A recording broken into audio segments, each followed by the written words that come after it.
Hey, happy Flannel Friday, everybody. We made it to the end. I hope you're wearing your flannel at home. I can't see you. I just really want to know. You are though, right? Totally. Today, on Flannel Friday, we're talking about how did the first humans live? I want you to imagine for a moment. You look outside your window. All of the buildings and all of the human-made landscapes are gone. And we're gonna look back to how the first humans lived where you are. Now, when I look out my window, my whole neighborhood would be gone. And so would all of these trees. I live in the Midwest in Iowa. And our early human ancestors here in this place would have been looking out on an expansive grassland. In fact, the first settlers who came to the Midwest thought this prairie was a wasteland. There were no trees to build your homes from. They didn't think there was any fertile ground beneath the prairie.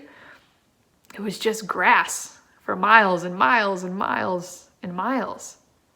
What's it like where you live?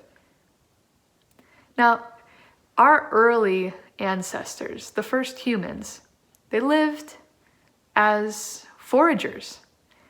And that meant that a day in their life was a whole lot different than ours. So our word of the day is foraging. Foraging. Foraging is the act of searching for food and provisions. So what would it have been like to be an early forager? Well, I mean, you'd wake up and you would be going in search of your food for the day. You can't just go to the supermarket and get it off the shelf. So you might collect nuts and berries, or maybe you'd engage in a really dangerous activity, hunting, because you could be injured or you could be killed. Fishing was far safer, so much safer for you to go fishing if you had a water source. And you'd collect your food and prepare it, and then maybe have some free time for activities with the people that were around you. But foraging groups lived in really small bands, maybe of just 20 to 30 people. But foraging isn't just something of the past. There are foragers that exist today. Well, a long time ago in our history, it was most prevalent. 90% of the population were foragers. Today, just about 250,000 people engage in foraging and hunting and gathering. There are groups along the Pacific Northwest and Alaska and in British Columbia who exist because of aquatic foraging. They get most of their resources from the sea. And there are others, like the Bushmen of the Kalahari, who subsist off of oftentimes nuts as their main form of protein. Today, you're going to head over to Khan Academy and you're going to take a look at a really fun activity. It's called Hunter-Gatherer Menu. And you're going to create a menu for hunter-gatherers that might have existed in the area where you live. And you'll need to think about what kind of foods and resources were available in the region where you live, and how would they be preparing their food.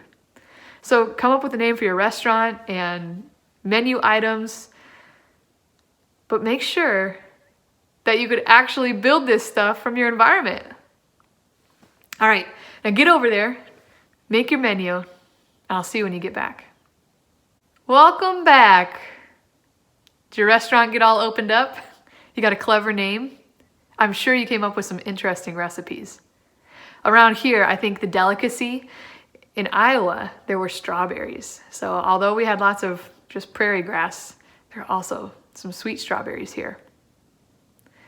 Today, in your historian's journal, I want you to think about how you're eating differently now because of this pandemic. I mean, we know that things are flying off the shelves in grocery stores, supplies that normally we would rely upon. What have you had to substitute in your diet? I talk to my friends on the West Coast and they tell me that they can't find flour anywhere. Apparently everyone is baking bread. And they're also struggling to find rice. But around here, I can find flour in the grocery store. Sometimes I can find rice, but for a while there, rice and beans were really hard to find. So, what's it like where you live? How has your diet changed? How are you getting creative at dinner time? All right, y'all. It's always a joy, always the highlight of my week to spend these lessons with you. Thanks for wearing your flannel. Enjoy a restful, relaxing weekend, and we'll see you back here next week, ready to do some more learning. Be good, take care. We'll see you next week.